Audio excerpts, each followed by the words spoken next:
औरत का फैसला। नैतिक मूल्यों से ये कहानी भले ही आपको इंसाफ करती ना दिखे, लेकिन जिम्मेदारियों की नजर से देखेंगे तो शायद कुछ समझ में आए। ये क्या है बहू, सुबह से घर का काम करती रहती है, फिर ऑफिस जाती है और बच्चों में लगी रहती है। अरे ऑफिस क्यों नहीं छोड़ देती, या फिर घर के लिए कोई नौकरानी रख ले। कैसी बात कर रही है माँ? जानती तो है ना अभी इनके ऊपर कितना लोन है। थोड़ा ही सही मदद कर देती हूँ तो अच्छा लगता है, और अभी उनको मेरे पैसे की जरूरत भी तो है। सुधा चंदर को बचपन से प्यार करती थी। एक ही मोहल्ले में खेल कूद कर बड़े हुए दोनों। जहाँ सुधा संपन्न परिवार से थी तो वहीं चंदर का परिवार आर्थिक परेशानियों से जूझता ही रहा। लेकिन सुधा की जिद के आगे किसी की नहीं चली। सुधा, कल ऑफिस जल्दी जाना है और 2 दिन के लिए गुजरात ऑफिस के काम से भी जाना होगा।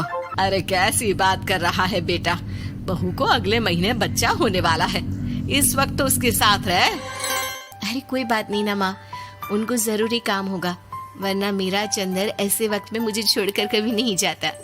चंदर सुबह घर से निकलता तो आधी रात को घर में घुसता, वो भी शराब के नशे में। चंदर की माँ उसे खूब समझाती। अरे माँ, देख रही हो ना कितना कर्जा है सर पर, काम करना पड़ता है। दिन रात काम नहीं करूँगा तो घर कैसे चलेगा। अरे लेकिन बहू को भी तो देख लिया कर, इस हालत में भी घर का बाहर का सारा काम करती है। चंदर तो जैसे माँ की बात सुनकर भी अनसुना कर देता है। ऑफिस के बाद चंदर का फोन माँ के पास आता है। माँ, वो ऑफिस के काम से आज रात के लिए पास के शहर के ऑफिस जाना पड़ रहा है, कल सुबह आ जाऊंगा। सुधा रात को कमरे में सो रही होती है कि उसके पेट में दर्द होता है। सुधा चंदर को वीडियो कॉल करती है। इनको फोन कर लो, शायद कुछ आराम मिले। लेकिन 10 बार फोन करने पर भी वो सुधा का फोन नहीं उठाता। ऑफिस के काम से गए हैं, हो सकता है बिजी हो। कितनी मेहनत कर रहे हैं हम लोगों के लिए। सुधा सो तो जाती है, लेकिन अकेले उसे कमरे में डर लगता है। अगले रोज चंदर घर आता है, जहाँ सुधा ऑफिस जाने के लिए तैयार हो रही थी। तुम आज भी ऑफिस जाओगे? कल रात भर तो ड्यूटी की है, थक जाओगे, छुट्टी ले लो ना। अरे नहीं, कैसी बात कर रही हो, ये तो पॉसिबल ही नहीं है। अच्छा रुको, मैं जल्दी से तुम्हारा खाना और नाश्ता बना देती हूँ। बेचारी सुधा ऑफिस जाना छोड़कर लग जाती है पति के लिए खाना बनाने, उसके कपड़े प्रेस करने और जरूरत का सामान मुहैया कराने के लिए। हो सके तो रात की ड्यूटी मत लिया करो ना, मुझे बहुत डर लगता है। अरे यार क्या है, तुम तो ऐसे बिहेव कर रही हो कि तुम ही अकेली हो जिसे बच्चा होने वाला है। इतने लोगों के पति जो काम के सिलसिले में बाहर होते हैं, उनका क्या? सुधा को चंदर के मुंह से ये बातें अजीब लगती है। अरे हुआ क्या है तुमको? पहले तो तुम मेरा कितना ख्याल रखते थे, मेरे पास रहते थे, मेरी दवा से लेकर खाने पीने तक का सारा ख्याल। और अब इस बार तो तुम एक दफा भी मेरे साथ डॉक्टर के पास नहीं आए, क्यों? अरे पागल हो गई हो क्या? पागल वाली बात कर रही हो। काम धंधा देखो या फिर तुम्हें लेकर टहलता फिरो। और मुझे शुक्रवार की रात को काम से निकलना है, सोमवार आऊंगा।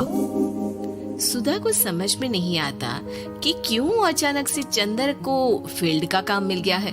लेकिन एक दिन, सुधा, मैं और चंदर जरा एक रिश्तेदार के घर जा रहे हैं, तुम भी तैयार हो जाओ, घर में अकेली कैसी रहोगी।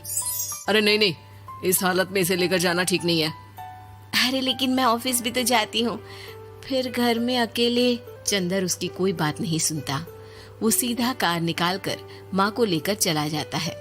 सुधा घर के काम में लग जाती है कि अचानक उसकी नजर चंदर के बैग पर पड़ती है, जिसमें एक कागज दिखाई देता है। इनकी कागज भी ना इधर उधर फैले होते हैं, एक भी खो जाएगा तो बवाल करेंगे।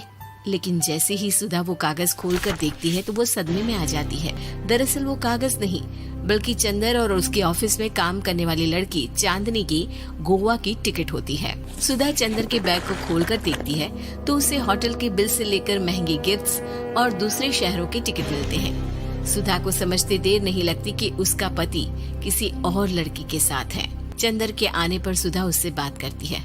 अरे नहीं, ऐसा कुछ नहीं है, तुमको गलतफहमी हो गई है। लेकिन जब सुधा के सवाल तीखे हो जाते हैं तो चंदर को अपनी गलती माननी पड़ती है और वो सुधा से माफी मांग लेता है। सुधा फैसला कर लेती है कि वो चंदर को छोड़ देगी। बच्चे और सामान को लेकर वो घर से निकल ही रही होती है कि सास उसे रोकती है। कहाँ जाएगी बेटा, रुक जा। चंदर को सुधा का जाना खल नहीं रहा था। वो झूठे मुंह भी उसे रोकने की कोशिश ही नहीं कर रहा था। सुधा चंदर को देखती है और मायके चली जाती है। मायके में माँ कहती है, अरे ऐसे कैसे घर छोड़कर आ गई? कौन सा चंदर तुझे छोड़ रहा था? माफी तो मांग ली थी ना। देखो बेटा, बेटी डोली में जाती है और अर्थी में ही निकलती है। पर पापा, मेरा आत्मसम्मान उसका क्या? आपने मुझे पढ़ाया लिखाया है, इस लायक बनाया कि मैं खुद का खर्चा उठा सकूं, बेटी को पढ़ा सकूं, एक अच्छा जीवन पाऊं। अरे लेकिन पति की जरूरत तो होती है ना सुधा दीदी, और अगर आपको नहीं है तो इस बच्ची का सोचो जो अपने पिता से इस कदर जुड़ी है। आने वाले बच्चे की सोचो जिसके आने से पहले ही आपने पिता का प्यार से दूर करने की सोच ली। सुधा फोन देखती है लेकिन चंदर का कोई कॉल नहीं होता। वो समझ नहीं पाती कि अपने आत्मसम्मान के बारे में सोचे या बच्चों के बारे में। मम्मी, हम नाना नानी के घर से दादी और पापा के पास कब जाएंगे? नहीं जाएंगे बेटा, अब यहीं रहेंगे। नहीं मम्मी, मैं पापा के पास जाऊंगी, मुझे दादी के साथ रहना है। और मेरे साथ? हाँ, आपके साथ भी तो, सबके साथ माँ। देखो सुधा दीदी, आपके सर पर पिता का साया होना जरूरी होता है।